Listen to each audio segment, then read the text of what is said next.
आप सभी को नमस्कार। आपका हमारे YouTube channel the study of circle पर स्वागत है। आज हम पृथ्वी की आंतरिक संरचना, भूकंप, सुनामी और ज्वालामुखी के बारे में पढ़ेंगे। पृथ्वी की रासायनिक संरचना और मोटाई। पृथ्वी की उत्पत्ति की तरह ही पृथ्वी की रासायनिक संरचना और मोटाई आज भी एक पहेली बनी हुई है। इसका कारण एक यह भी है कि हम पृथ्वी के अंदर अधिक गहराई तक जाकर नहीं देख सकते। विश्व की सबसे गहरी खदान दक्षिणी अफ्रीका की सोने की खान है, जिसकी 4.8 किलोमीटर गहराई है और तेल के लिए खोदे गए कुएं लगभग 10 से 12 किलोमीटर गहरे हैं, जो पृथ्वी के धरातल केंद्र 6,371 किलोमीटर की तुलना में ना के समान है। पृथ्वी के अंदर का भाग किस प्रकार का है, इसकी संरचना, इसकी भौतिक और रासायनिक संरचना किस प्रकार की है, यह अभी तक किसी को ज्ञात नहीं है। पृथ्वी की ऊपर की 33 किलोमीटर की पट्टी को भूपटल या भूपर्पटी कहते हैं, जिसका अधिकांश भाग ठोस चट्टानों का बना हुआ है और ऊपर से 2900 किलोमीटर देख सकते हैं, ये मेंटल का बना हुआ है 33 किलोमीटर के बाद में, और 2900 किलोमीटर से 5120 किलोमीटर यानी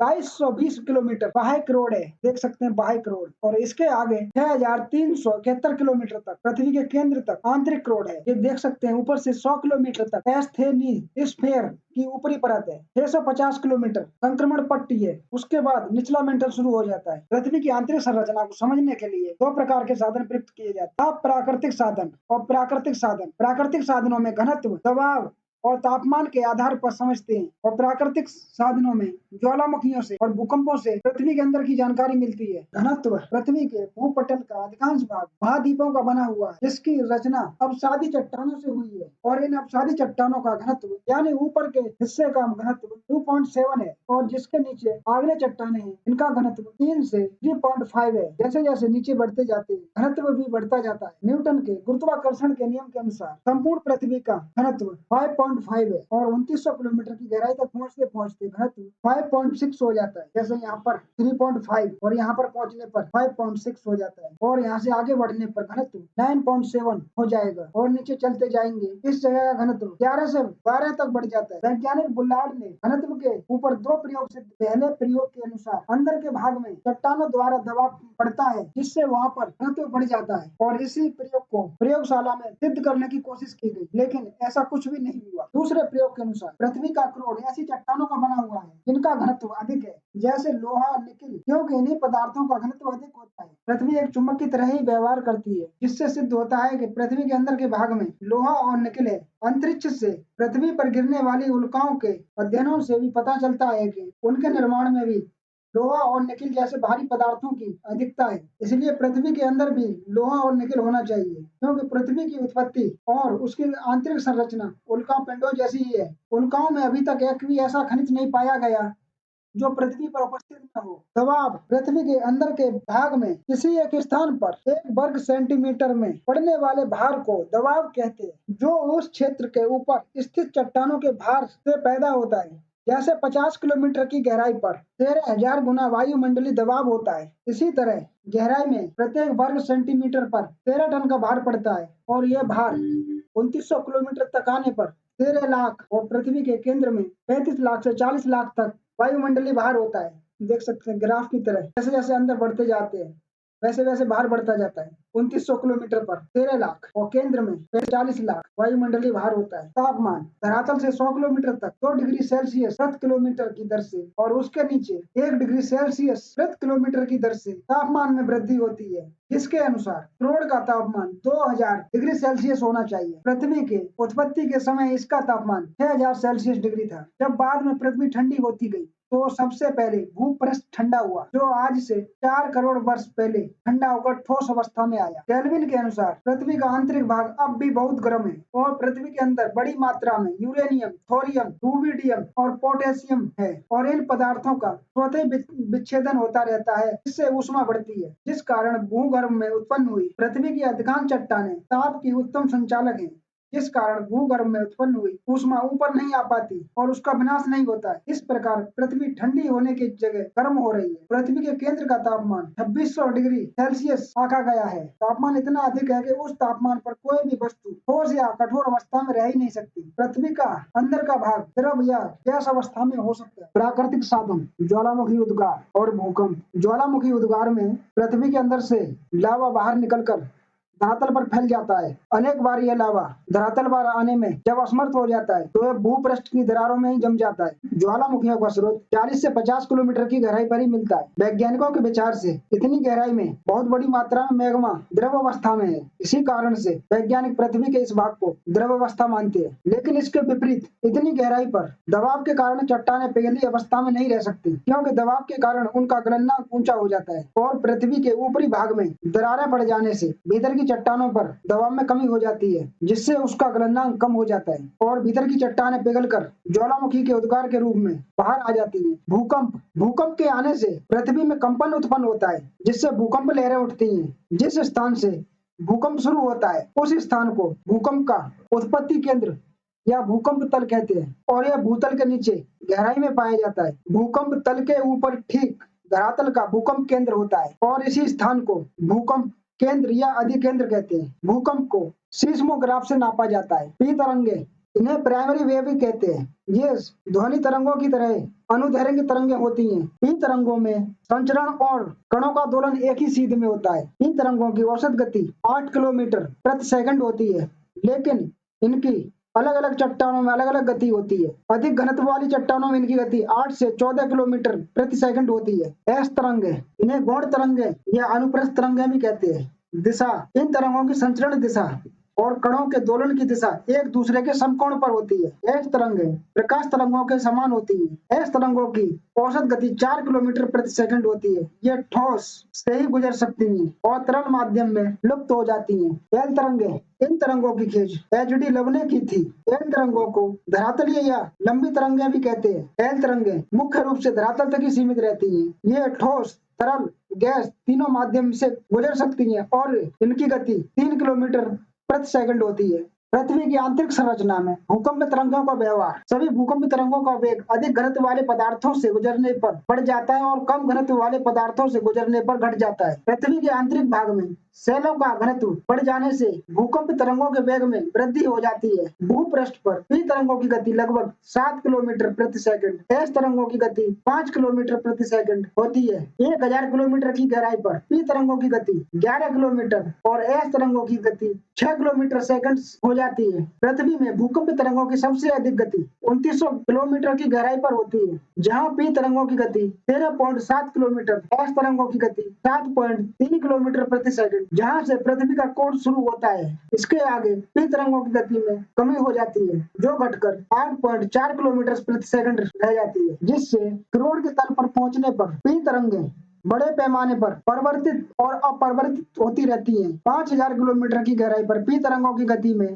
दोबारा से परिवर्तन हो जाता है और यहाँ पर बाहरी क्रोड समाप्त होता है और आंतरिक क्रोड शुरू हो जाता है। एस तरंगे द्रव अवस्था में नहीं गुजर सकती, इसलिए उनकी गति 2900 किलोमीटर से अधिक गहराई में शून्य हो जाती है। एल तरंगे केवल धरातल तक ही सीमित रहती है। यदि भूकंप तरंगे समान माध्यम में चले तो इनकी गति समान रहती है और ये सरल पथ पर चलती है, लेकिन यह तरंगे विषमान माध्यम से चले तो इनकी गति में परिवर्तन हो जाता है। पृथ्वी के आंतरिक भाग में भूकंप तरंगे सीधी न चलकर वक्राकार मार्ग में चलती हैं और यह भीतर की ओर नतोदर और धरातल की ओर उन्नतोदर होता है, जिसका कारण पृथ्वी के अंदर के घनत्व में वृद्धि से होता है। भूकंप केंद्र के निकट पी, एस और एल तीनों प्रकार की तरंगे पहुंचती हैं, लेकिन यहाँ पहुंचकर एल तरंगे लुप्त हो जाती हैं और केवल पी और एस तरंगे आगे बढ़ती हैं। भूकंप केंद्र से 102 डिग्री की दूरी पर एस तरंगे भी लुप्त हो जाती हैं और पी तरंगे, जहाँ पृथ्वी का घनत्व अधिक होता है, दुर्बल हो जाती है। भूकंप केंद्र से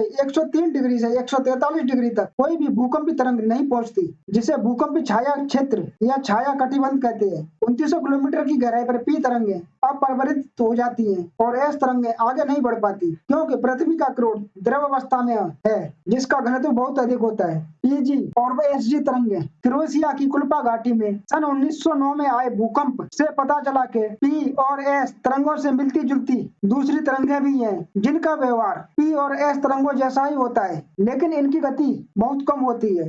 पीजी तरंगे 5.4 किलोमीटर प्रति सेकंड, एसजी तरंगे 3.3 किलोमीटर प्रति सेकंड चलती हैं। ये तरंगे पृथ्वी के ऊपरी परत से होकर चलती हैं। पी स्टार और एस स्टार तरंगे कोनार्ड ने टार्न के 1923 में आए भूकंप के अध्ययन से तीसरे प्रकार की तरंगों के बारे में बताया। इनका नाम पी स्टार और एस स्टार रखा और इनकी गति पी और पीजी तरंगों के बीच की होती है। इस तरह पी स्टार तरंगें पृथ्वी की मध्यवर्ती परत में 6 किलोमीटर प्रति सेकंड से 7.2 किलोमीटर प्रति सेकंड की गति से चलती हैं। देख सकते हैं पी तरंगें, पीजी तरंगें, इनके मध्य पी स्टार तरंग, एस तरंगे, एस जी तरंगे, एस स्टार तरंग ये बीच में रहती हैं। स्टार तरंगे, पी तरंगे और स्टार तरंगे बीच में रहती हैं। ऊपरी परत में पीजी तरंगे 5.4 किलोमीटर प्रति सेकंड, एसजी तरंगे 3.3 किलोमीटर प्रति सेकंड की गति से पृथ्वी के ऊपरी हिस्से में संचरण करती हैं और जिन चट्टानों से होकर गुजरती हैं उनका घनत्व 2.7 होता है। मध्यवर्ती तरंगे, मध्यवर्ती परत पी स्टार तरंगे 6 से 7 किलोमीटर प्रति सेकंड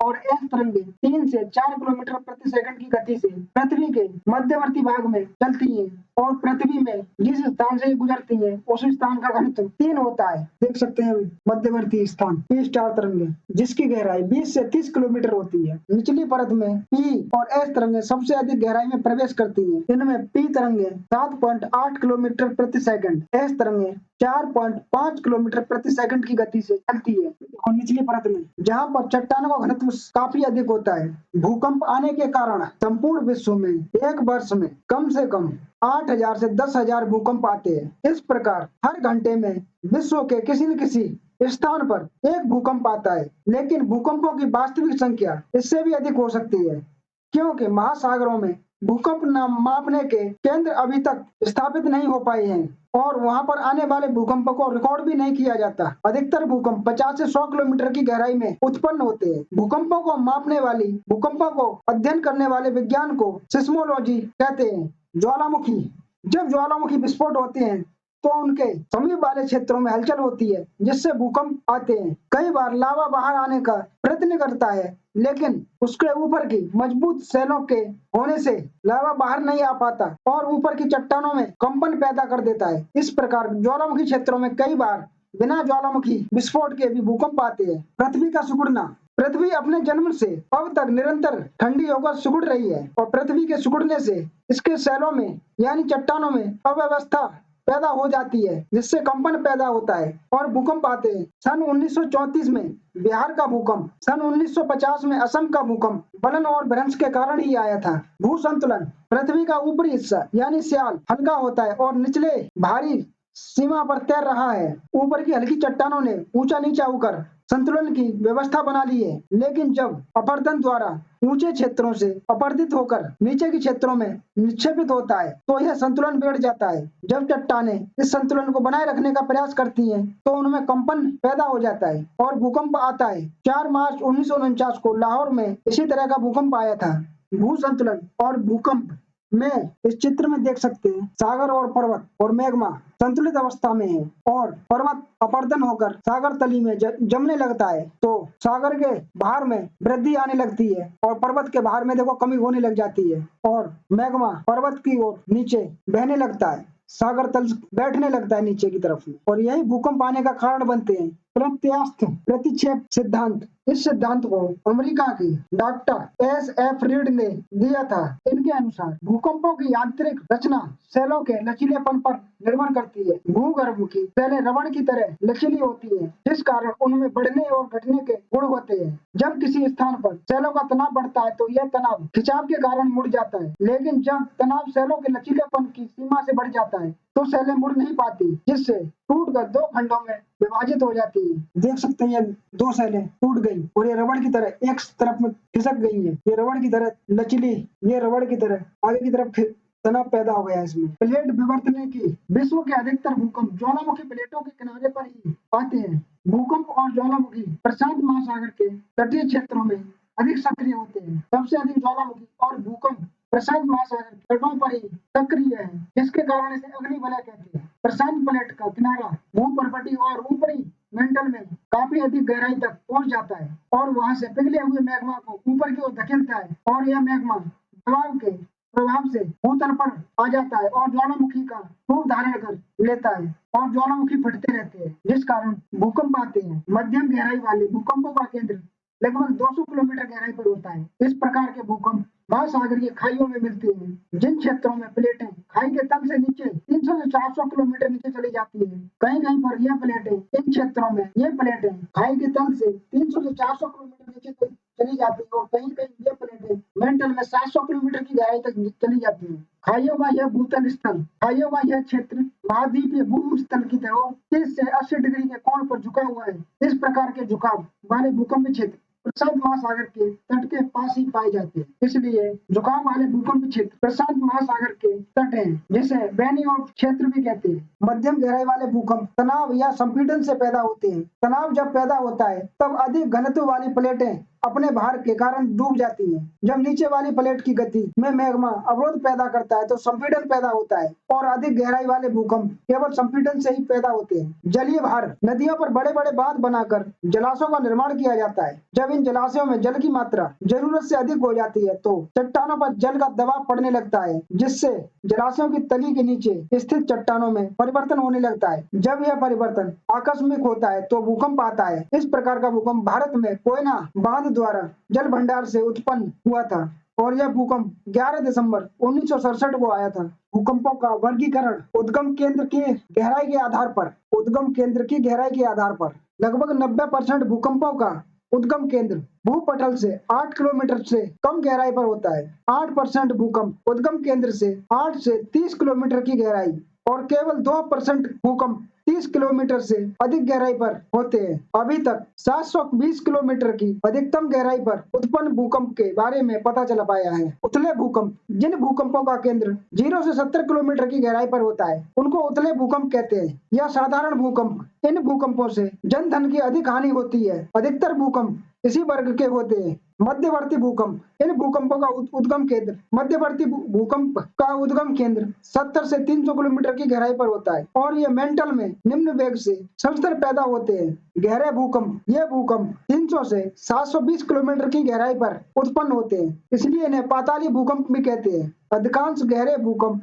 500 से 700 किलोमीटर की गहराई पर उत्पन्न होते हैं। उत्पत्ति के आधार पर प्राकृतिक भूकंप, प्राकृतिक कारणों से उत्पन्न होने वाले भूकंपों को प्राकृतिक भूकंप कहते हैं। इनकी उत्पत्ति भूपटल को प्रभावित करने वाले पृथ्वी के अंदर अंतर्जात बलों से होती है। संतुलन भूकंप, जब कभी भूपृष्ठ के संतुलन में अव्यवस्था होती है तो भूगार्भिक शक्तियां सक्रिय हो जाती है, और बलन पर्वतों के निर्माण के साथ साथ भूकंप भी आते हैं। हिंदू कुओं में 1949 में इसी प्रकार का भूकंप आया था। ज्वालामुखी भूकंप, ज्वालामुखी उद्गार के समय भूपृष्ठ में कंपन पैदा होता है और भूकंप आता है। विश्व के अधिकांश भूकंप ज्वालामुखी प्रभावित क्षेत्रों में ही आते हैं। वितलीय भूकंप, इनका केंद्र 300 से 720 किलोमीटर की गहराई पर होता है, और ये भूकंप आंतरिक ऊष्मा द्वारा खनिजों के पुनर्गठन की क्रिया से उत्पन्न होते हैं। इनके संबंध में विवर्तनिकी भूकंप, विवर्तनिकी से नए भ्रंश बनते हैं और पुराने भ्रंशों पर गति होती है, जिससे भूकंपों की उत्पत्ति होती है। सैन फ्रांसिस्को में 1906 में, जापान में 1923 में, कैलिफोर्निया की इंपीरियल घाटी में 1940 में भूकंपों की उत्पत्ति विवर्तनिक क्रिया के द्वारा ही हुई थी।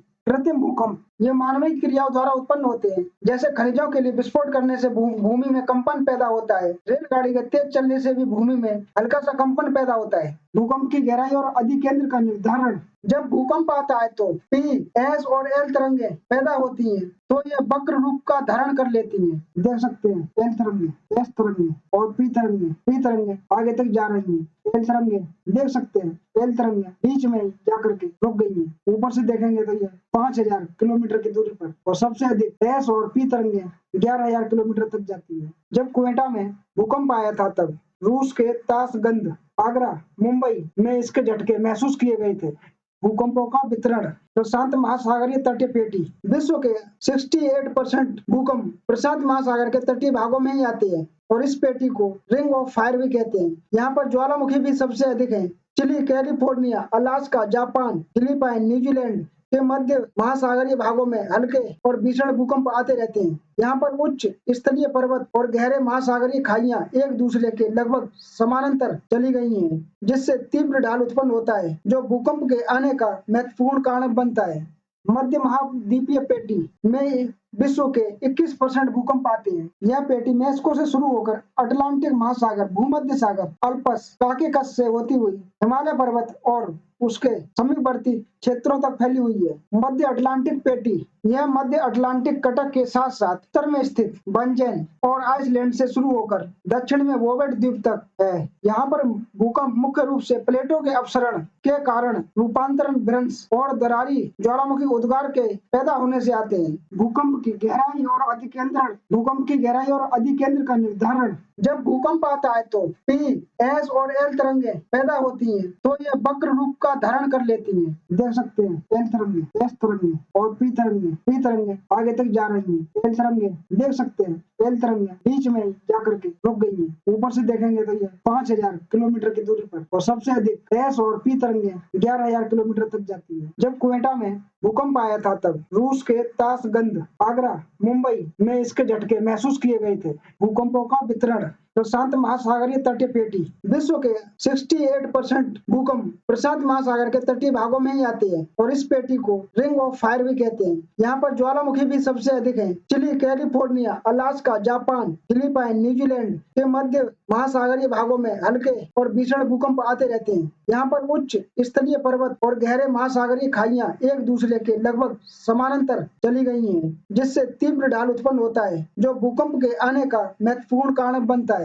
मध्य महाद्वीपीय पेटी में विश्व के 21% भूकंप आते हैं। यह पेटी मेक्सिको से शुरू होकर अटलांटिक महासागर, भूमध्य सागर, अल्पस, काकेकस से होती हुई हिमालय पर्वत और उसके समीपवर्ती क्षेत्रों तक फैली हुई है। मध्य अटलांटिक पेटी। यह मध्य अटलांटिक कटक के साथ साथ उत्तर में स्थित बंजेन और आइसलैंड से शुरू होकर दक्षिण में वोवेट द्वीप तक है। यहाँ पर भूकंप मुख्य रूप से प्लेटों के अपसरण के कारण रूपांतरण, भ्रंश और दरारी ज्वालामुखी उद्गार के पैदा होने से आते हैं। सुनामी शब्द जापानी भाषा के हार्बर और वेव से बना है। सुनामी वे तरंगे होती हैं जो महासागर में भूकंप, भूस्खलन, ज्वालामुखी उद्गार जैसे घटनाओं से पैदा होती हैं। सुनामी एक तरंग नहीं होती, बल्कि तरंगों की श्रृंखला होती है जो महासागरीय नितल के निकट और उसके भूगर्भिक परिवर्तनों के कारण पैदा होती है। भूकंप और सुनामी। अधिकतर सुनामी भूकंपों से पैदा होती हैं जो सबसे अधिक विनाशकारी होती हैं। जब कभी महासागरीय नितल पर 7.5 से अधिक शक्ति का भूकंप आता है तो नितल पर बड़े पैमाने में हलचल होती है और उसके ऊपर के जल का संतुलन बिगड़ जाता है। जैसे ही जल अपना दोबारा संतुलन प्राप्त करने का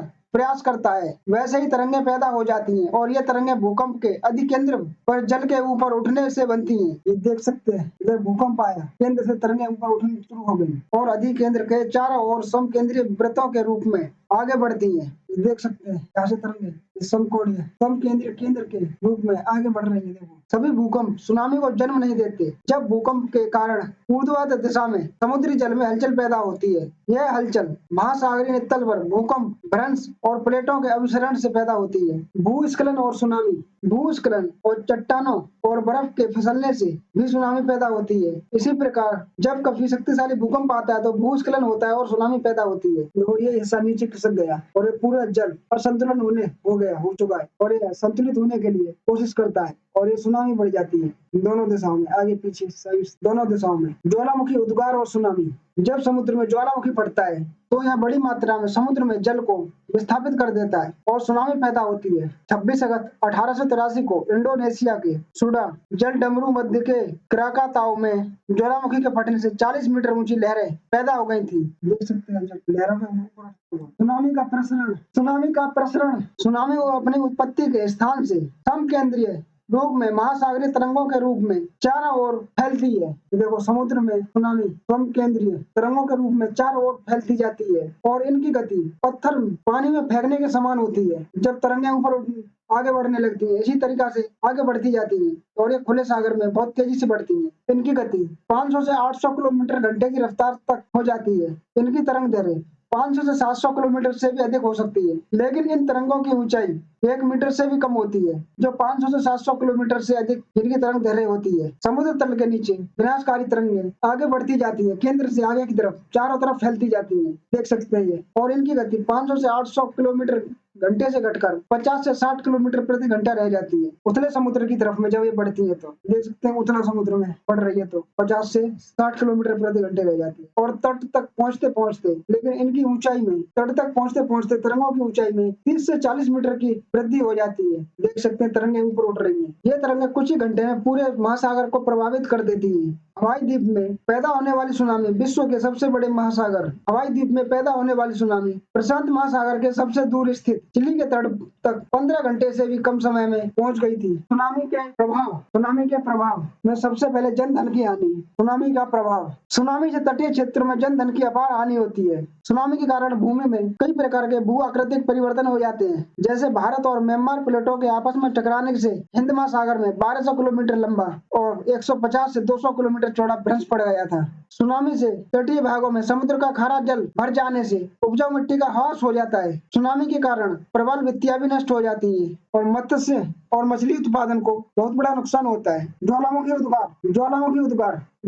प्रक्रिया 2 प्रकार की होती है, भूपृष्ठ के नीचे और भूपृष्ठ के ऊपर। भूपृष्ठ के नीचे पृथ्वी के आंतरिक भाग में प्लाज्मा ठंडा होकर गहराई में जम जाता है और बैथोलिक, लेपोलिथ, सिल, डाइक के रूपों को जन्म देता है। और दूसरी प्रक्रिया में लावा भूतल पर आकर ठंडा होने से जमता है, जिससे अनेक प्रकार की आकृतियां बनती हैं। ज्वालामुखी पृथ्वी पर होने वाली एक आकस्मिक घटना होती है, जिसके कारण भूपटल पर अचानक एक विस्फोट होता है और जिसके द्वारा लावा, गैस, धुआं, राख, कंकड़, पत्थर आदि बाहर निकलते हैं, जो अंदर से निकास नलिका के द्वारा बाहर फेंके जाते रहते हैं लगातार पृथ्वी के अंदर से।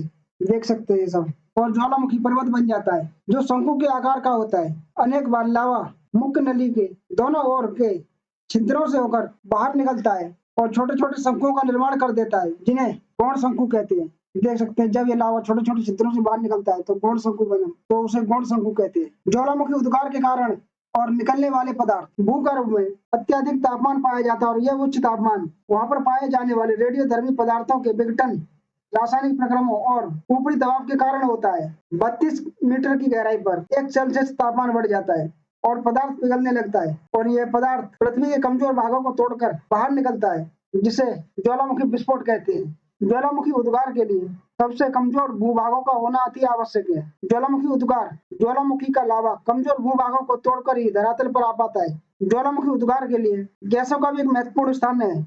गैसों में जल वाष्प सबसे अधिक महत्वपूर्ण है। बरसात का जल भूपटल पर रंध्रों, दरारों के द्वारा पृथ्वी के आंतरिक भागों में पहुंच जाता है और वहां पर अधिक तापमान के कारण जल वाष्प में परिवर्तन हो जाता है और समुद्र के निकट समुद्री जल फिर इसकर नीचे की ओर चला जाता है और जल वाष्प बन जाता है। जब जल वाष्प बनता है तो उसका आयतन और दबाव बहुत अधिक बढ़ जाता है और यह भूतल पर कोई कमजोर स्थान पाकर विस्फोट के साथ बाहर निकल आता है, जिसे ज्वालामुखी विस्फोट कहते हैं। भूकंप से भूपृष्ठ में विकार और भ्रंश पड़ जाती है और इन भ्रंशों से पृथ्वी के अंदर के भागों में उपस्थित मैग्मा धरातल पर ज्वालामुखी विस्फोट के साथ बाहर निकलता है। ज्वालामुखी उद्गार से निकलने वाले पदार्थ। गैसें। ज्वालामुखी उद्गार से अनेक प्रकार की गैसें निकलती हैं, जिनमें बहुत ही प्रज्वलित गैसें, जिनमें hydrogen sulphide, carbon dioxide, hydrochloride acid, ammonia chloride, अनेक प्रकार की गैसें निकलती हैं। गैसों में जल वाष्प का घनत्व सबसे अधिक होता है और ज्वालामुखी से बाहर निकलने वाली गैसें 60 से 90% जल वाष्प होता है। ज्वालामुखी से निकलने वाले तरल पदार्थ को लावा कहते हैं, जो बहुत गर्म होता है। निकले हुए ताजा लावे का तापमान 600 से 1200 डिग्री सेल्सियस होता है। अनेक बार लावे के साथ जल भी बाहर निकलता है। लावे की गति उसकी रासायनिक संरचना और भूमि के ढाल पर निर्भर करती है। इसकी गति कभी कभी 15 किलोमीटर घंटे की भी होती है। जब यह लावा अधिक तरल होता है तो भूमि का ढाल अति तीव्र होता है, तो यह 80 किलोमीटर प्रति घंटे की रफ्तार से आगे बढ़ता है। ज्वालामुखी विस्फोट के समय गैसों और तरल पदार्थों के साथ साथ ठोस पदार्थ भी बड़ी मात्रा में निकलते हैं। ये धूल कणों, राख से लेकर कई टन भार वाले शिलाखंड भी हो सकते हैं। मटर के दाने के जितने शिलाखंडों को लेपली 6-7 सेंटीमीटर से 1 मीटर व्यास वाले शिलाखंडों को ज्वालामुखी बम कहते हैं। छोटे छोटे नुकीले शिलाखंड लावा से चिपककर संगठित हो जाते हैं और इन्हें ज्वालामुखी संकोड़ासम कहते हैं। ज्वालामुखियों का वर्गीकरण। अनेक प्रकार के ज्वालामुखियों के विस्फोट के समय और प्रक्रिया में काफी अंतर पाया जाता है। कुछ ज्वालामुखी शांत रूप से दरारी उद्गार से निकलते हैं और कुछ तेजी से बाहर निकलते हैं। कुछ ज्वालामुखी एक बार फटने के बाद शांत हो जाते हैं, कुछ लंबी अवधि के बाद लावा उगलते रहते हैं और कुछ दीर्घ काल तक लावा उगलते रहे, जिनको क्रियाशीलता के आधार और उद्गार के आधार पर समझा जाता है। क्रियाशीलता के आधार पर सक्रिय ज्वालामुखी, प्रसुप्त ज्वालामुखी, मृत ज्वालामुखी। सक्रिय ज्वालामुखी में विस्फोट और उद्भेदन होता रहता है और इसका मुख हमेशा खुला रहता है और समय समय पर लावा, धुआं और अन्य पदार्थ निकलते रहते हैं और यह शंकु का निर्माण होता रहता है। इटली में पाया जाने वाला एटना ज्वालामुखी इसी बात का उदाहरण है, जो 2500 सालों से सक्रिय है। सिसिली द्वीप का स्ट्रोम्बोली ज्वालामुखी हर 15 मिनट बाद फटता है, इसलिए भूमध्य सागर का इसे प्रकाश मीनार भी कहते हैं। विश्व का सबसे ऊंचा सक्रिय ज्वालामुखी कोटोपैक्सी है, जो 5,897 मीटर ऊंचा है। यह इक्वाडोर के दक्षिण में स्थित है और चमकती चोटी के रूप से और चमकती चोटी के नाम से जाना जाता है। प्रसुप्त ज्वालामुखी इस तरह के ज्वालामुखी प्रसुप्त ज्वालामुखी में लंबे काल से उद्भेदन यानी विस्फोट नहीं हुआ है, लेकिन इसकी संभावना बनी रहती है। जब कभी अचानक क्रियाशील हो जाते हैं तो अपार धन की हानि होती है और इनके मुख से गैसें और वाष्प निकलती रहती है। जापान का फ्यूजिमा, इटली का विस्यूवियस और इंडोनेशिया का क्राकाताउ प्रसुप्त ज्वालामुखियों का उदाहरण है। मृत ज्वालामुखी में विस्फोट बंद हो जाते हैं और भविष्य में इनमें कोई विस्फोट होने की संभावना नहीं होती। इनके मुख का गहरा क्षेत्र समय के साथ साथ झील के रूप में बदल जाता है, जिसके ऊपर पेड़ पौधे उगाते हैं।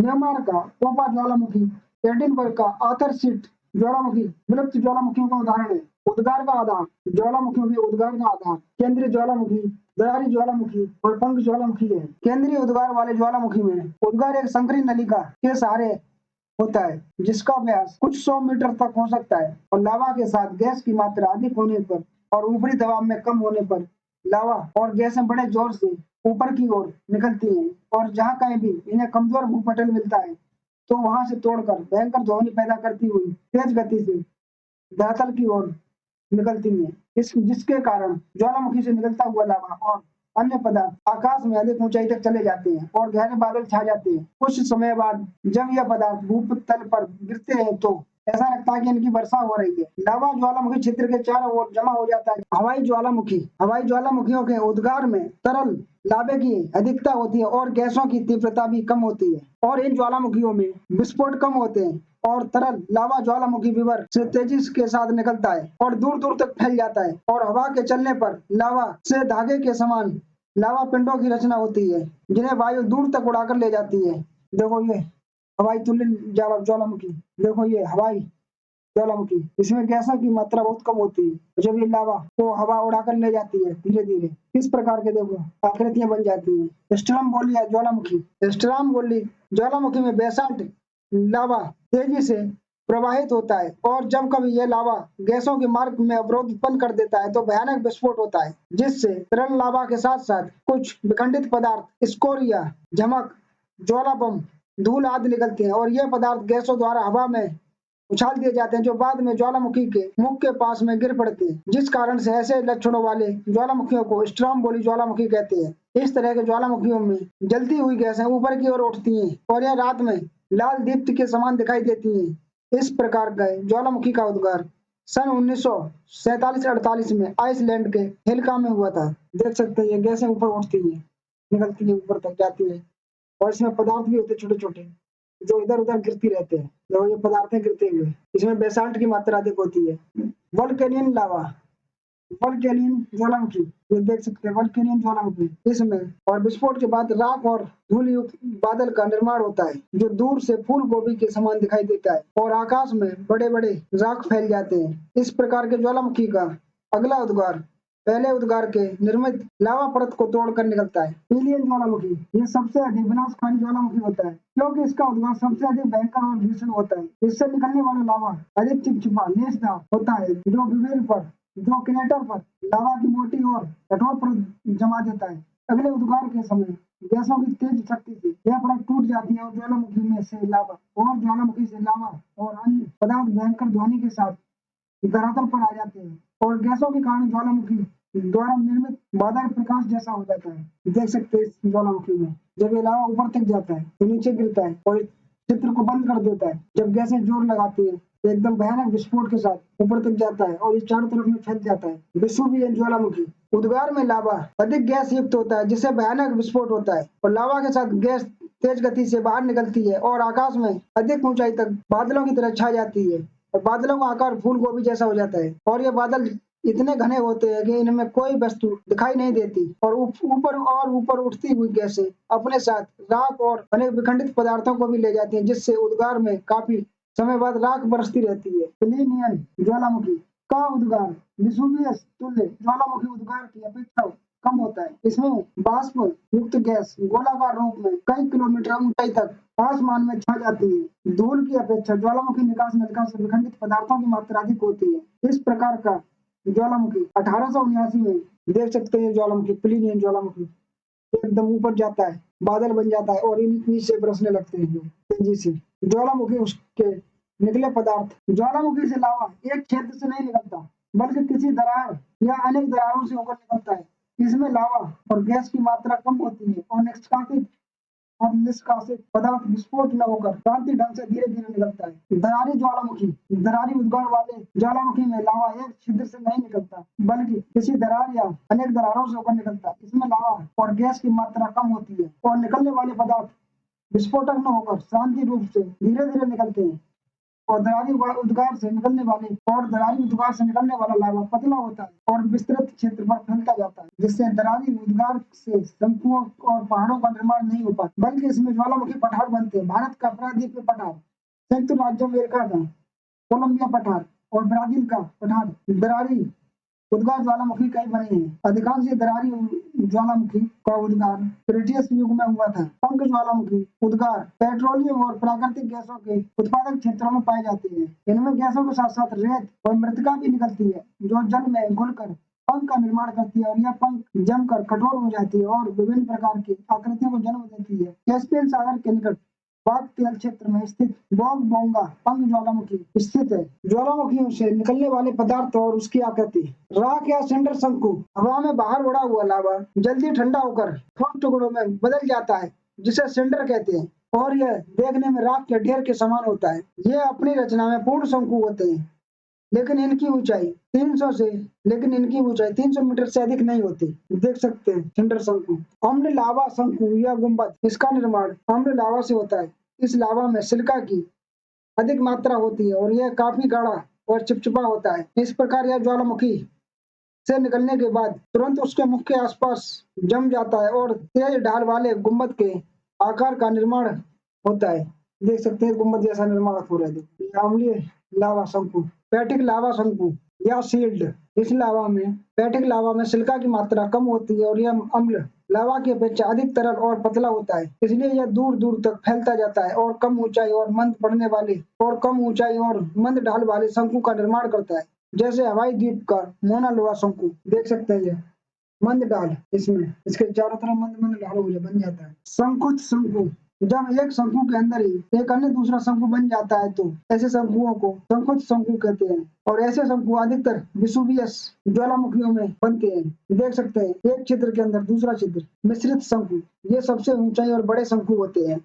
इनका निर्माण लावा, राख और अन्य ज्वालामुखी पदार्थों की बारी बारी जमा होने से होता है और यह जमा समानांतर परतों में होता है और इनकी ढलान पर दूसरे छोटे छोटे कोण बन जाते हैं जिन्हें परजीवी शंकु कहते हैं। जापान का फ्यूजिमा, संयुक्त राज्य अमेरिका का रास्ता रेनियर, अलास्का का एंजकोम, इटली का स्ट्राम्बोली मिश्रित शंकु का उदाहरण होता है। मिश्रित शंकु का उदाहरण है जापान का फ्यूजिमा, इटली का स्ट्राम्बोली मिश्रित शंकु का मुख्य उदाहरण है। देख सकते हैं मिश्रित शंकु, ये इसके ऊपर से गिरा हुआ पदार्थ इसके चारों ओर जमने लगता है और इसकी ऊंचाई बढ़ने लगती है। काल्डेरा, काल्डेरा स्पेन भाषा का शब्द है। काल्डेरा का अर्थ बढ़ाया होता है। इसमें विस्फोट से शंकु का ऊपरी भाग उड़ जाता है और क्रेटर के नीचे धंस जाने से काल्डेरा का निर्माण होता है। देख सकते हैं इसमें शंकु का ऊपर का भाग पूरा उड़ चुका है और नीचे का भाग नीचे धस चुका है। विश्व का सबसे बड़ा काल्डेरा जापान का आसु है, जिसका सरकमफेरेंस एरिया 112 किलोमीटर और चौड़ाई 27 किलोमीटर है। ज्वालामुखी डाट, ज्वालामुखी डाट का निर्माण ज्वालामुखी का शांत हो जाने पर उसके छिद्र में लावा भर जाने से होता है और ज्वालामुखी के अपरदन से और ज्वालामुखी शंकु के इस प्रकार के डाट हवाई द्वीप समूह में अनेक स्थानों पर पाए जाते हैं। कभी कभी इसे ज्वालामुख ग्रीवा भी कहते हैं। इस प्रकार के ज्वालामुखी ग्रीवा का व्यास 300 से 600 मीटर तक होता है। देख सकते हैं पूरी डाट लग चुकी है नीचे तक और इसका व्यास 300 से 600 मीटर तक हो जाता है। क्रेटर झील, ज्वालामुखी के शीर्ष पर एक क्रेटर होता है जिसका आकार कीफ की तरह होता है। देख सकते हैं इसमें कीफ की तरह यह आकार है और ज्वालामुखी विस्फोट के बाद इस क्रेटर में वर्षा का जल भर जाता है। इससे क्रेटर झील का निर्माण हो जाता है और इसमें पानी भर जाएगा और ये झील बन जाएगी। उत्तरी सुमात्रा की तोबा झील इसका एक अच्छा उदाहरण है। और जो इसका क्षेत्रफल 1900 वर्ग किलोमीटर है। ज्वालामुखी पर्वत, जब ज्वालामुखी उद्गार से शंकु बहुत बड़े आकार के होते हैं, तो ज्वालामुखी पर्वतों का निर्माण होता है।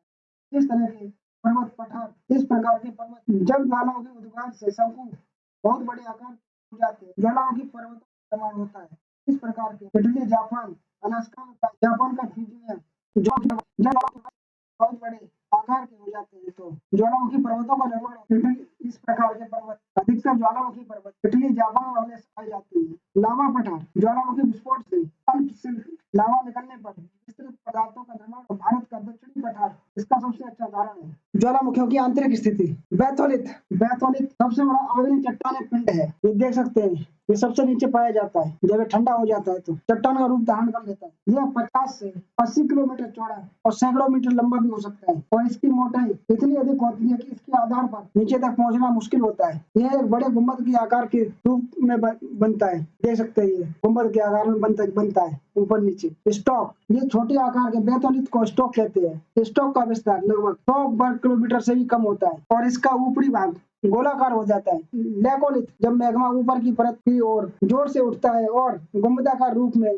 जम जाता है, तो उसे लोकोलिथ कहते हैं। देख सकते हैं लेकोलिथ, यहाँ से जोर से उठा एक बार और गुंबदाकार रूप में जम गया, लेकोलिथ। लेपोलिथ, जब मैग्मा तस्तरी निर्माण रूप में जम जाता है, तो उसे लेपोलिथ कहते हैं। देख सकते हैं लेपोलिथ, तस्तरी नुमा। हैकोलिथ, जब मैग्मा समानांतर रूप से ऊपर की ओर निकलता हुआ दरारों में जमने लगता है, तो उसे पैकोलिथ कहते हैं। सिल, जब मैग्मा भूपृष्ठ के समानांतर परतों में फैलकर जम जाता है, तो उसे सिल कहते हैं। ये भी लेपोलिथ की तरह होता है। तो मैग्मा बाहर निकलने की कोशिश करता है और समानांतर परतों में जमता जाता है, तो ये सिल कहते हैं। डाइक, जब मैग्मा लंबवत दरार में ऊर्ध्वाधर के साथ साथ नीचे तस्तरी नुमा जमता है, तो उसे डाइक कहा जाता है। इसकी लंबाई कुछ मीटर से कई किलोमीटर और मोटाई कुछ सेंटीमीटर से कई मीटर तक होती है, और यह कठोर होता है, और अपरदन के कारकों का इस पर कोई जल्दी से प्रभाव नहीं पड़ता, जिससे इसके आसपास की चट्टानों के अपरदन के बाद डाइक एक विशाल दीवार की भांति दिखाई देते हैं। झारखंड के सिंहभूमि जिले में इस प्रकार के अनेक डाइक है।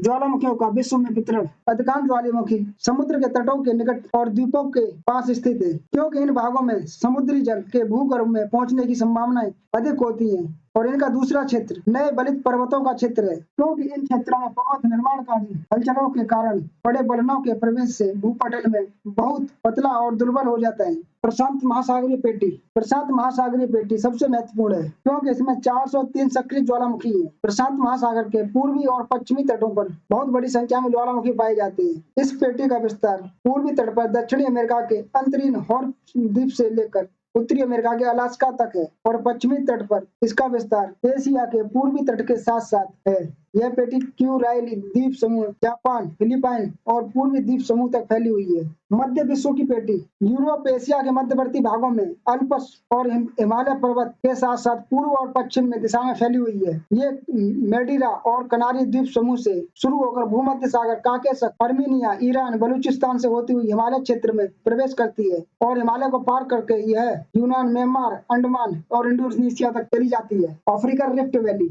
यह अफ्रीका के पूर्वी भाग, अफ्रीकन रिफ्ट घाटी, यह अफ्रीका के पूर्वी भाग में झील क्षेत्र से लाल सागर तक होती हुई उत्तर में फिलिस्तीन तक फैली हुई है, और इसका क्रियाशील ज्वालामुखी कैमरून पर्वत है। तंजानिया का किलिमंजारो एक मृत ज्वालामुखी है, जो रिफ्ट घाटी से बाहर है। आप सभी को हमारी क्लास अच्छी लगे तो चैनल को लाइक, शेयर, सब्सक्राइब कीजिए।